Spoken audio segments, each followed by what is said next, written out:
hasanah. Bid'ah hasanah ini berarti bid'ah yang baik, gitu kan? Sementara bid'ah dari sisi definisi adalah sesuatu yang baru yang Nabi SAW tidak contohkan. Dan bid'ah ini rivalnya adalah sunnah. Ya, sampai ulama sepakat mengatakan siapa yang menghidupkan sunnah mematikan bid'ah. Siapa yang menghidupkan bid'ah berarti menghidupkan sunnah, gitu kan? Berapa banyak ikhwas kalian ibadah yang kita belum kerjakan? Kenapa kita harus susah nih? Ya, buat lagi melakukan bid'ah apalagi dikatakan hasanah. Yang sunnah aja difokus kerjain.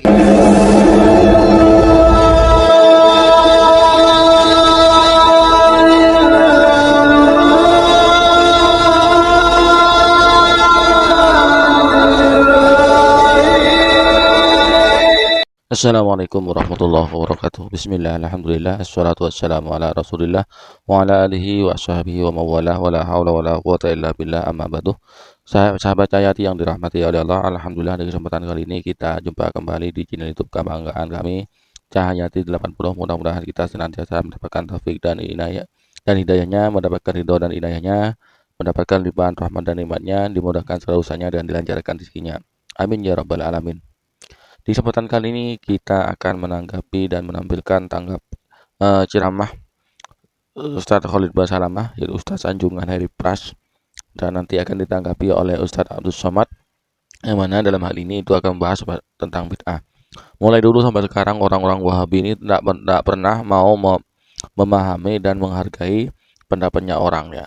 Mereka berkeyakinan dan mengklaim bahwanya dirinya dan kelompoknya lah yang paling benar memahami hal suatu agama, ya. Merasa paling sunnah, merasa paling identik dengan sunnah Nabi Muhammad SAW. Namun faktanya berbalik, ya. Faktanya justru bertentangan dengan apa yang mereka katakan. Biar tidak terlalu lama kontennya, mari kita simak penjelasan dari Ustadz Abdul Somad tentang bid'ah. Mari kita simak videonya. 75 Imam Syafi'i menyebut yang dalam kotak-kotak sebelah bawah itu. Imam Syafi'i menyebutnya bid'ah huda. Imam Izzuddin bin Abdul Salam menyebutnya bid'ah wajib. Ada pula bid'ah itu yang wajib. Imam Nawawi menyebutnya bid'ah hasanah. Imam Al-Hafiz Ibnu Hajar Al-Asqalani menyebutnya bid'ah hasanah. Dr. Abdul Ilah bin Husain Al-Arfaj menyebutnya sunnah hasanah. Imam Syafi'i itu hafal Quran, hafal hadis. Imam Nawawi itu hafal Sahih Muslim. Imam Ibnu Hajar Al-Asqalani itu hafalannya salasami'ati alfi hadis, 300.000 hadis. Karena gelarnya Al-Hafiz. Kalau ada ulama gelarnya Al-Hafiz, itu berarti dia hafal 300.000 hadis. 300.000 hadis hafalannya, dia mengatakan ada bid'ah hasanah. Tiba-tiba ada datang ustadz di Medan, hafalan hadisnya cuma 3. Itu pun kalau laptopnya hidup. Itu pun hadis yang dia hafal cuma kullu bid'atin dholalah wa kullu dholalatin finnar. Itu pun kalau hidup laptop. Pas pemadaman bergilir, mati lampu, hilang hadis tuh. Sekarang ku tanya, adik-adik ini kan orangnya rasional. Saya tidak memaksa kalian untuk ikut saya. Saya cuma nanya, kalian mau ikut Imam Nawawi, Imam Syafi'i, Imam Ibnu Hajar, atau imam yang hadis hilang mati lampu tadi?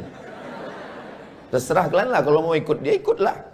Tenggelam kan di Sungai Delhi sama dia. Ini sekarang ada orang pakai kaidah 5 aja. Kalau tidak dibuat Nabi, bid'ah. Kalau tidak dibuat Nabi, bid'ah. Orang dulu belajar di Purba 7 tahun. Habis itu pergi ke Makkah mengaji 15 tahun. Balik. Itu pun belum bisa berfatwa. Dia enggak. Sekali aja ngaji, itu pun online. Balik dari situ semua dibid'ahkannya. Ayahnya bid'ah, emaknya bid'ah. Kaedahnya cuma pakai 5. Kalau tidak dibuat Nabi, bid'ah. Maka saya kumpulkan perbuatan-perbuatan yang tak dibuat Nabi, tapi dilakukan oleh sahabat Nabi, tabi'in, imam-imam. Tengok di halaman 77.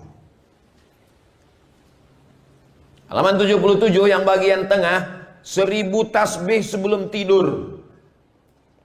Abu Hurairah sebelum tidur bertasbih dia 1000. Subhanallah, subhanallah, subhanallah, subhanallah, subhanallah, 1000. Tunjukkan saya hadisnya ada Nabi bertasbih 1000 sebelum tidur. Kalau ada dapat kalian, potong telingaku nih sebelah. Nanti kalau ditanya orang, somat yang mana? Itu somat yang tak bertelinga itu. Tak ada satupun hadis mengatakan Nabi pernah bertasbih 1000 kali sebelum tidur. Jadi kalau begitu pakai kaidah tadi, kalau tidak dibuat Nabi bid'ah, berarti Abu Hurairah buat bid'ah lah. Masuk neraka lah Abu Hurairah. Berani kau masukkan Abu Hurairah masuk neraka?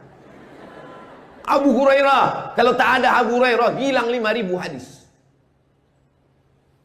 5.000 hadis hilang Abu Hurairah. Berani dia membuat 1000 tasbih sebelum tidur malam. Tengok lagi di halaman. Kenapa Ustadz ini kuat kali suaranya? Kalau aku slow, kalian tertidur. Abu Hurairah itu 1000 kali dia bertasbih. 1000 kali. Kalian tidur kalian. Nah, itu maka kuat suara. Ini kuat suara ini ada kemungkinan. Pertama karena semangat, yang kedua karena lapar.